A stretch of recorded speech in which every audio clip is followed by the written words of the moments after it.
Ngithi mina amaZulu nina benkashane kaMenzi yaphuza umlazi angameva.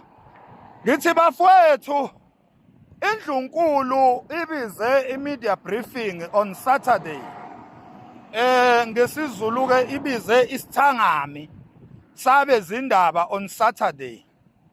Kunezinto ezimbili engizithikhile laphana kwinkulumo yeNdlunkulu. Okokuqala ngithikhe la ithi khona iNdlunkulu kunecala eyoliqedela elalikade liaphilwe upresident uCyril Ramaphosa. Lelo qala lalikade limlahlile oyisilo ohleze esihlalweni ubaba uMisizulu lamlahla lelo qala, and then esayidini ke likaMengameli wayeseya aphila umongameli, kodwa isilo esihleze esihlalweni uMisizulu akazange yena aze aphile, wavuma nje ukuthi iqala limlahlile, and then ke waseya aphila ke uRamaphosa.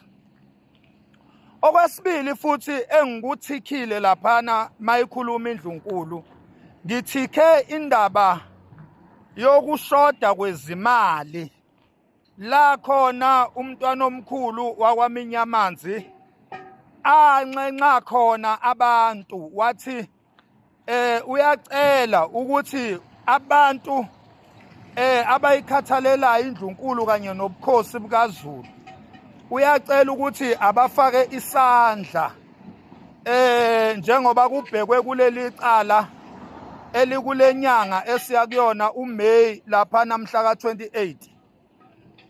Ngakuthikha ke lokho ukuthi umntwana omkhulu kanye neNdlunkulu basincenca njengomphakathi wamaZulu eSouth Africa ukuthi silekelele, sifake isandla uma ngabe sibukhathalela ngempela ubukhosi. Bengithi ke nina ke benkayishane kaMenzi, nami angiqhamuke kuleso space sokuthi bafowethu asizameni ukuyeseka iNdlunkulu yethu, iNdlunkulu kaZulu. Asizameni bakwethu siyeseke. Inkulu kabi ke into ebhekene neNdlunkulu uma ngabe iya eqaleni iyofeyisana noRamaphosa.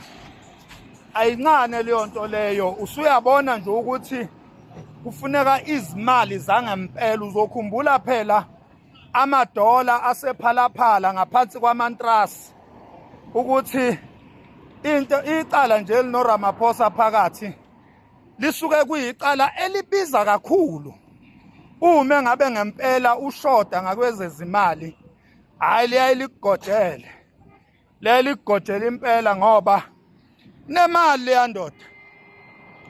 So nami ke bengicela nina Zulu ukuthi bafowethu, bodadewethu, bomama, bobaba, bosomabhizinisi nonke enikhathalela nje ubukhosi bakithi kaZulu, ake uhlangane Zulu manje, isona isikhathi sikahlangana Zulu. Hlangana Zulu silekelele iNdlunkulu.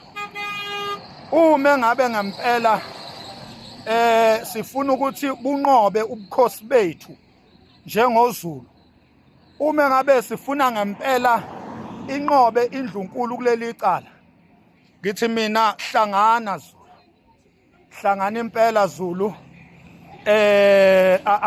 akulekelele impela isandla, asilulwe isandla. Lokho onakho kuyowenza omkhulu umahluko. Lula isandla uxhase iNdlunkulu emele wena njengoZulu. Ngithi mina hlangana Zulu. Isikhathi lesi hlangana Zulu silwela into yethu, silwela ukuthina, ngoba masikhuluma ngoRamaphosa against iNdlunkulu, sikhuluma lapho ngokuthi ubukhosi noma indlunkulu kaZulu i-under attack. Ivenda lifuna ukuqumba phansi uZulu. Umbuzo omkhulu ke nginawo uthi wena Zulu uyavuma na ukuthi ivenda liqumbe phansi ngoba naku nje lifuna lo wamhlaba obizwa ngeNgonyama Trust onama minerals oqukethe izimbiwa phansi kanye nomnotho omkhulu awuvikela umdlokombane waze wayolala kobandayo ethi akekho umuntu ozogubha la, akekho umuntu ozontshontsha lo mhlaba. Wawuvikela umdlokombane waze wawufela. Umbuzo ke uthi njengoba umdlokombane Zulu eshiye thina, washiya mina nawe, washiya isilo uzonda amagwala. Uthi umbuzo, uyavuma yini Zulu ukuthi ivenda eluCyril Ramaphosa ngempela linqobe kule case ebese liyawuthatha umhlaba wakwaZulu? Ngempela niyavuma Zulu ukuthi iNgonyama Trust idliwe nje kanjalo njengoba kudliwa iThala Bank? Ngithi mina Zulu konke kusemandleni enu, ngithi hlangana Zulu ngempela manje. Ulate. Hlangana ngempela ke manje Zulu. Lula isandla lokho nakho kuyoyisiza kakhulu indlunkulu. And indlunkulu iyokwamukela lokho nakho. Ungazibukeli phansi. Ungazibukeli phansi. Lokho nakho uma kusuka enhlizweni yakhe emhlophe ehlanzekile